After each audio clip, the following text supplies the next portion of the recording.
동조하는 검사들은 국가공무원으로서의 자세를 내팽개치고 조직 지키기에 급급한 모습입니다. 판사 사찰은 빙산의 일각일 수 있습니다. 검찰이 어느 대상을 상대로 어느 규모로 사찰을 하고 있는지 현재로서는 알 수가 없습니다. 지난 24일 추미애 장관이 윤석열 검찰총장에 대해 직무배제 조치를 내린 지 일주일이 지났습니다. 직무배제된 윤 총장의 복귀 여부를 판단하기 위한 법원의 신문 절차가 어제 종료됐습니다.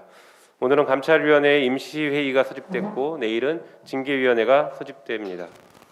판사 사찰을 포함한 다양한 비위 혐의가 공개되었음에도 불구하고 윤석열 총장은 국민께 최소한의 사과도 하지 않고 있습니다. 법무부 장관의 징계 청구와 직무집행 정지 명령에 대해 서둘러 법적 대응을 했고 내가 무엇을 잘못했느냐는 식으로 주요 사건 재판부에 대한 사찰 문건을 국민들의 판단을 받겠다며 공개까지 했습니다. 이에 동조하는 검사들은 국민의 공복인 국가공무원으로서의 자세를 내팽개치고 조직 지키기에 급급한 모습입니다. 검찰은 수사권, 기소권을 독점한 기관입니다. 그런데 검찰은 이제 판사 사찰을 통해 국정원 역할도 하겠다고 선언한 것입니다. 위헌이고 위법한 행동입니다.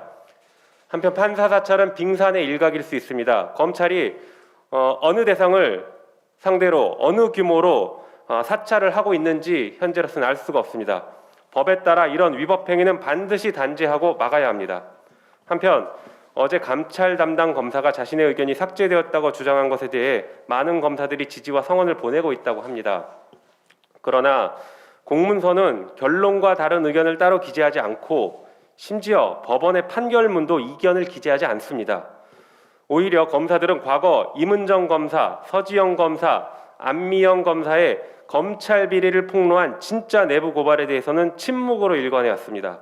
지금 검사들은 조직을 지키기 위해 양심선언이니 폭로니 하는 발언을 해 실소를 금하지 않을 수 없습니다. 한편 검찰총장 직무대리까지 나서서 법무부 장관을 향해 검사의 마음을 얻어라, 한 발 물러나달라 라고 하고 있습니다. 검사들의 이런 선택적 정의 눈물겹습니다.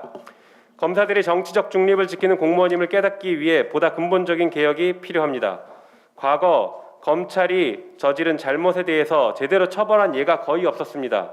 다른 공무원과 마찬가지로 검사도 잘못을 하면 처벌을 받을 수 있다는 상식을 각인시켜야 합니다.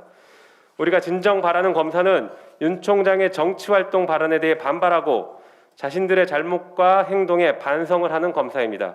검찰만 절대적으로 옳고 정의롭다는 집단적 자기체면에서 하루빨리 벗어나 국민을 위한 검찰로 거듭나야 합니다.